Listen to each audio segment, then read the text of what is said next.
C'est un message de Royal FM, la radio des auditeurs. The 6 a.m. with Promise Akante.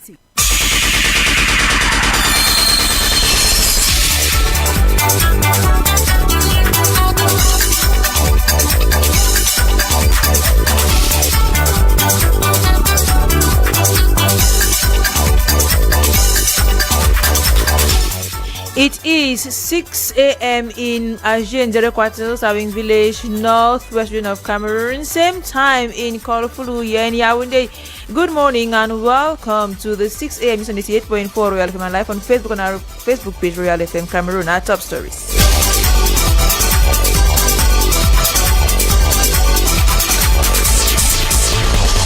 Pharmacies for safe and effective medicines for all. That is the theme under which pharmacists in Yaoundé join their peers nation and worldwide today to celebrate World Pharmacists Day.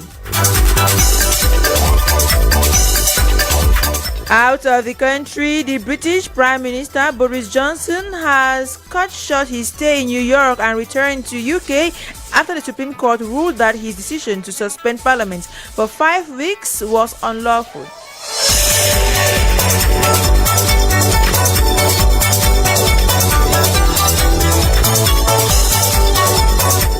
And in sports, officials of Condor of Yaoundé have decried their non-registration to take part at this year's African Club Basketball Championship by the Cameroon Basketball Federation. Stay with us.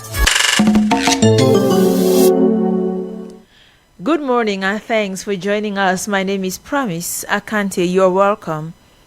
Pharmacists in Yaoundé joined their peers nation and worldwide today to celebrate World Pharmacists Day under the theme Pharmacists for Safe and Effective Medicines for All. The event in Yaoundé will be presided over by the Minister of Public Health, Dr. Manauda Malachi.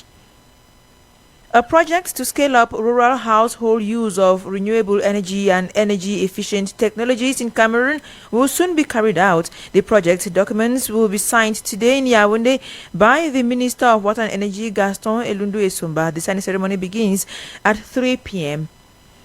The Minister of Livestock, Fisheries and Animal Industries will today preside over a national vaccination campaign against small ruminant pests in Nanga Eboko. The campaign, which targets goats and sheep, will run from the 25th of September to the 30th of October 2019. The campaign has as primary objective the protection of small ruminants against PPR and its eradication in Cameroon. Cameroonians have been invited to be vigilant and ready to denounce perpetrators of falsehood, as it has been observed that scammers are requesting for contributions from individuals and state corporations in view of organizing the major national dialogue convened by the head of state. According to a release from the Prime Minister's office, the information circulating on social media is fake and devoid of any link with the government. More information can be obtained from the website www.nationaldialogue.cm. And we stay within the framework of the national dialogue to say that the Prime Minister, head of government, has received proposals from some diplomatic missions in Cameroon on how to go about the major national dialogue convened by the head of state.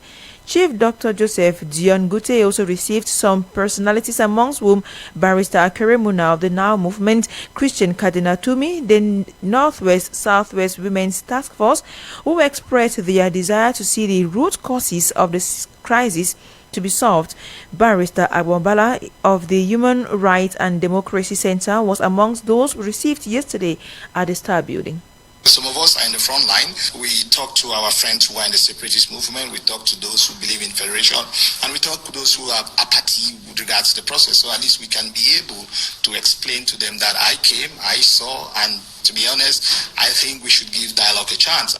That was Barrister Agbombala of the Human Rights and Democracy Center.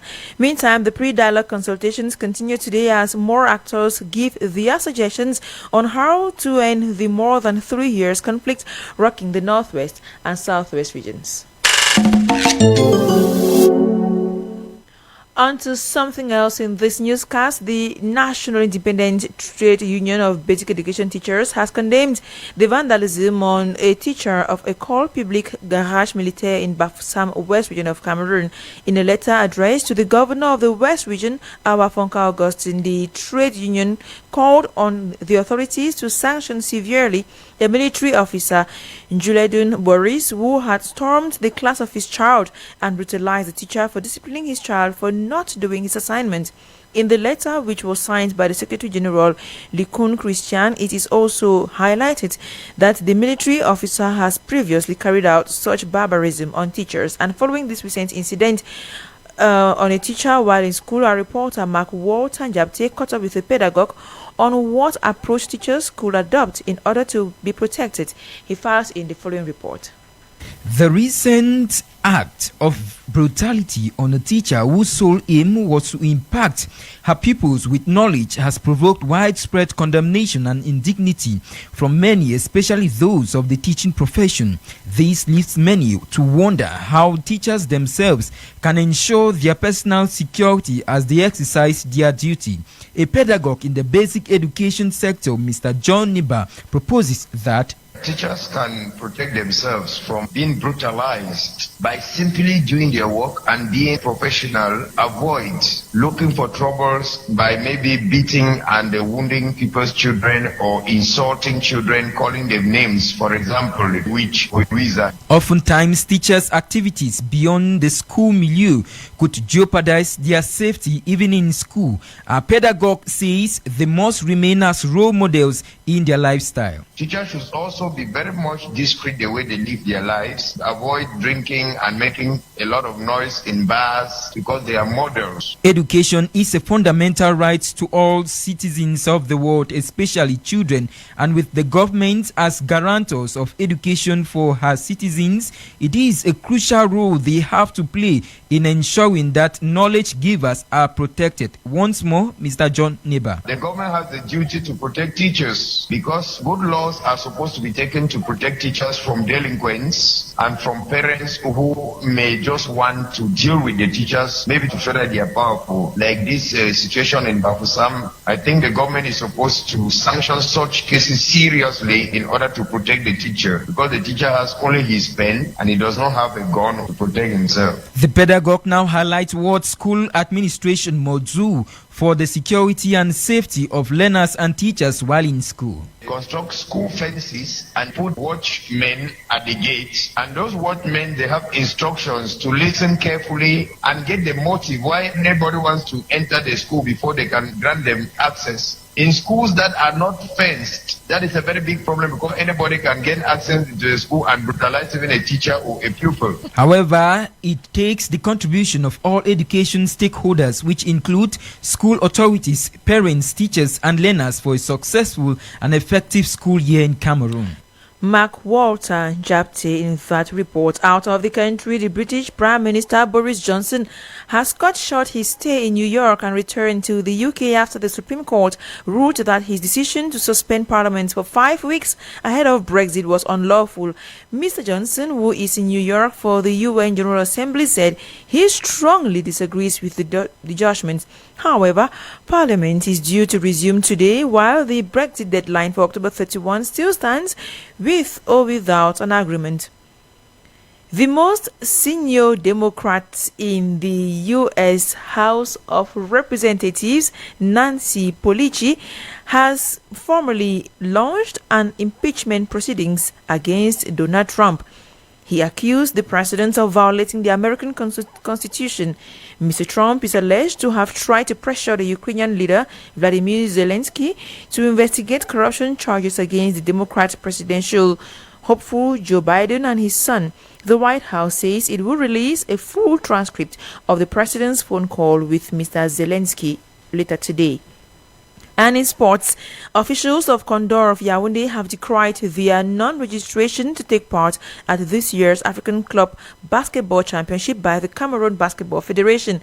Runners-up of the 2018 Championship in Cameroon, Condor qualified for the continental event after Beyak, that won the championship, backed out for financial reasons. Reports say FAB Basketball of Yaoundé are bracing up to represent Cameroon at the competition that begins on the 7th of October 2019. September 17, 2019 was the latest date for clubs qualified for the 2019 Africa Cup Club Basketball Championship to register. It was on that same day that the name of FAB was sent to represent, or the name of FAB was sent to FIBA Africa to represent Cameroon for the upcoming continental event, since its officials are ready to finance the team. Animal Sports News: a CAF inspection committee of 7 members, led by its vice president Constant Omari, have begun an inspection mission to Cameroon to the 30th of September 2019. The purpose of the visit is to evaluate sports facilities in the cities of Douala, Yaoundé, Garoua, and Bafoussam, all geared towards the 2020 African Nations Cup or African Championship, CHAN, and the 2021 AFCON. The delegations will be touring stadiums, training facilities, hotels, and other related projects in line with the organization of the dual continental competitions.